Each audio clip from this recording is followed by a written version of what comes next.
welcome back to your friendly neighborhood English enthusiast. Today's video is the fourth and last video in my four-part flight review series of my trip to the US and back. Today's flight is aboard United Airlines Economy number 787-9 for United Airlines flight 849 from Los Angeles to Sydney, Australia. So I got lucky and I managed to get a day pass to the United Airlines Club. You can get it for $60, $60 US per person, which is a bit steep but average for lounges. So I just made my way up. Immediately, I had an absolutely great view of this here 737-900 getting serviced. The United Airlines Club offers sweeping views of Terminal 7, 8, and 6, depending on where you are. In fact, in this clip, you can see the 737 MAX I flew on my previous flight from Washington, Dulles. I managed to catch great views of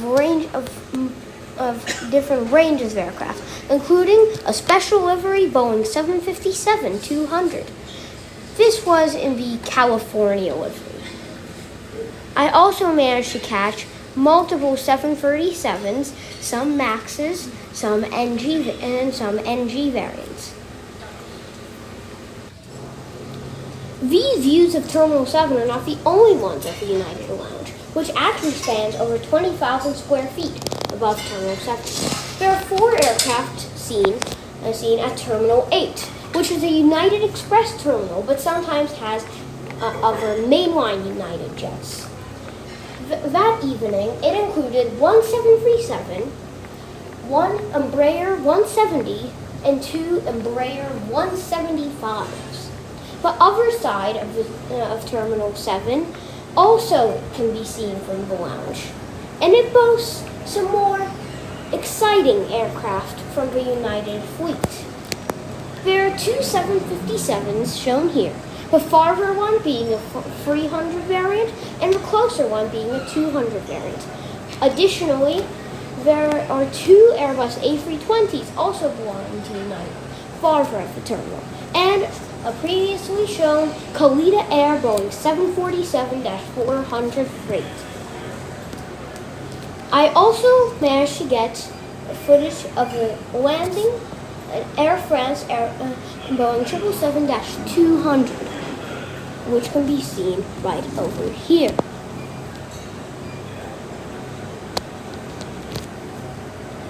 Anyways, the lounge also offers great views of Terminal 6, which is the Alaska Airlines terminal, which actually they share with Air Canada. There are 4 aircraft there too. An Alaska Airlines 737 and the normal livery at the far end. Next to it, an Honoring Those Who Serve 737 livery. And next to it, an Air Canada Boeing 737 MAX 8. Also, at the far right end of the terminal, there was another regular livery Alaska Airlines 737. And finally, one of the best views was of this 737-800 with split scimitars, which was going down to San Jose.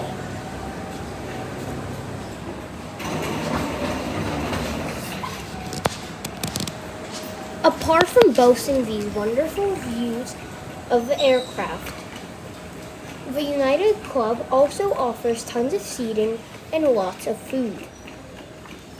The seating ranges from lounge chairs at the windows to lounge chairs next to small tables, and there are multiple tables in a dining room-like setup, which is for when you want to eat. Speaking of food, the United Club offers a range of foods at a buffet. They do not, however, offer a la carte menus, since this isn't a premium lounge, like for example the United Polaris Business Class Lounge. However, I am still extremely grateful for managing to get in such a good aircraft lounge. After spending about 3 hours at the United Club, I had to sadly make my way down to the gate. However, However, I was still very excited to go onto my flight.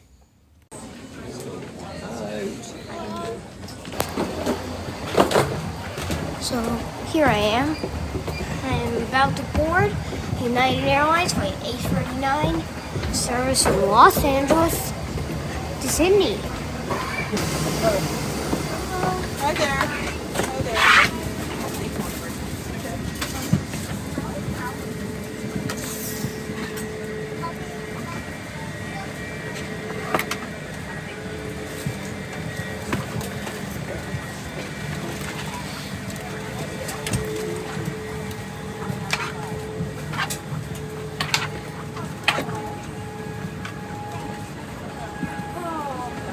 I remember you. You were. Did you have a nice time? Oh, it's been a time. So 45 or 48? Now, finally, onto the part that we've all been waiting for, the aircraft.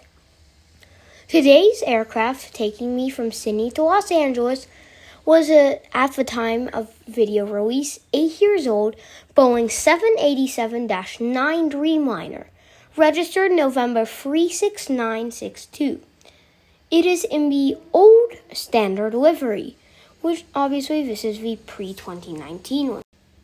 After having my boarding pass scanned, I made my way down the boarding tube to the 787.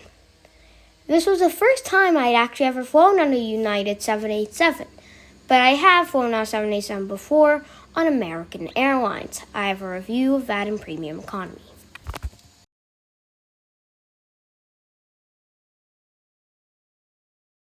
The United 787-9 Dreamliner in a standard free class configuration offers up to 252 seats. 48 seats in business class are in a 121 configuration. Then 21 seats in a 232 configuration, Premium Economy.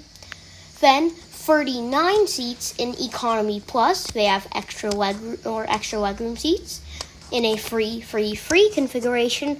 And lastly, Standard Economy, also in a free configuration, makes up the majority of the aircraft, taking up 140 seats. My seat for the next 14 hours was 48 Alpha, near the back of the aircraft beyond the third exit door. It was a standard seat with 31 inches of pitch and 17.3 inches of width. It had a seat pocket at the bottom, which was large, and you could store many things in it. Additionally, it had the standard dimmable windows of the 787 Dreamliner with 5 settings. The seat had a standard television and infotainment screen, which was obviously a touchscreen. No remote was provided. There is a USB port and a headphone jack on the bottom of the screen, and below the screen there was a foldable tray table. On the screen, you could play games and watch movies. And you could also call flight attendants with it and control the lights above your seat.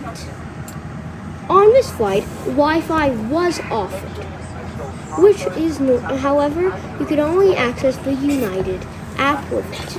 If you want actual functional Wi-Fi, you would have to pay for the whole flight, multiple dollars per hour, which is not something I would want to do personally, considering that I already had an IFE screen to myself. Additionally, for the seats, as usual, it had adjustable headrests and adjustable armrests, which was perfect. Since this is a long international flight and an overnight flight, there were a pillow and blanket offered. The pillow was not a standard pillow, it was actually a neck pillow, a fact I only learned on this flight. Soon, after having settled into my seat and obviously boarded the aircraft, the United safety video with Rhapsody in the Blue playing in the background started. which meant that we were going to soon push back.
About 1 hour after taking off from Los Angeles, the economy class meal service started. I was sitting, as previously mentioned, back in row 48, so it took quite a bit of time for the meal to get to my row. It consisted of some pasta, there's some cutlery, plastic cutlery, paper to help me on food, a salad, bread roll. There was some butter that you could put on the bread. And as a dessert, there was a cookie. Don't remember what it was. After eating, I promptly fell asleep. About 7 hours, or 8 hours after I fell asleep, I woke up and was greeted with a sight of brownies as a midnight snack while we were over the Polynesian Islands. I very much enjoyed this midnight snack. Disgusting. Was made out with my favorite foods, chocolates. After 7 hours snack, I settled in to Washington, 6 a.m. Los Angeles. And was waiting to ride into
which obviously I wouldn't be.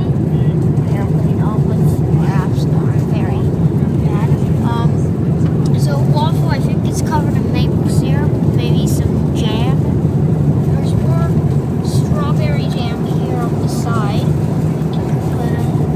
There's some bread,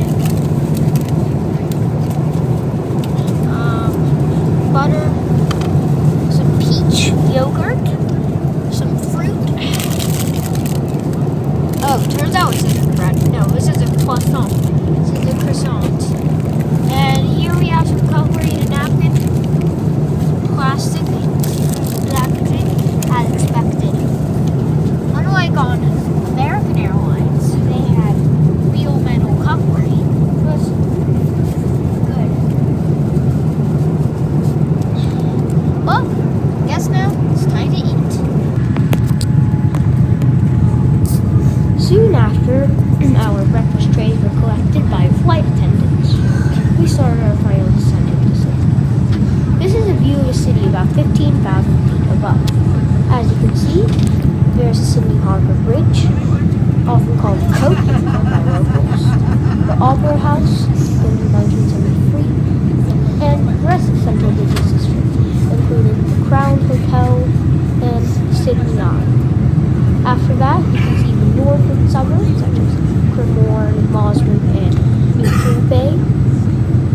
And the fact that there's minimal cloud cover gave extremely good views of all of the city. I'm not going to let you look at these views by yourself.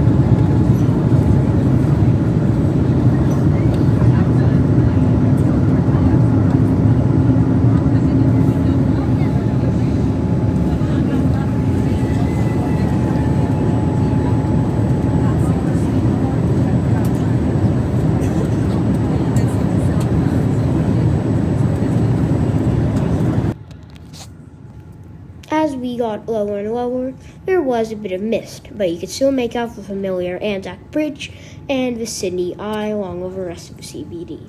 This was around the western suburbs, and you can see there are a lot of houses and sports fields. Below there is also Central Station, which is the main train terminal of Sydney, and you can, in the distance, see Sydney Harbour and the ocean, the Pacific Ocean. I'm going to let you enjoy these last 2 minutes for yourself.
Welcome to Sydney, Australia. Local time is approximately 7:15 a.m.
So that is the end of my series, or hard series on YouTube.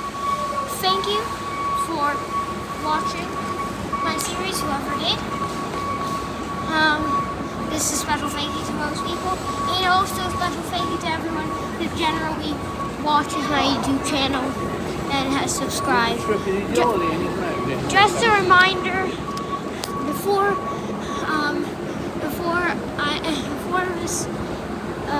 I go, I just like to remind you to like and subscribe down below. Comment your opinion on the video, and I'll see you next time.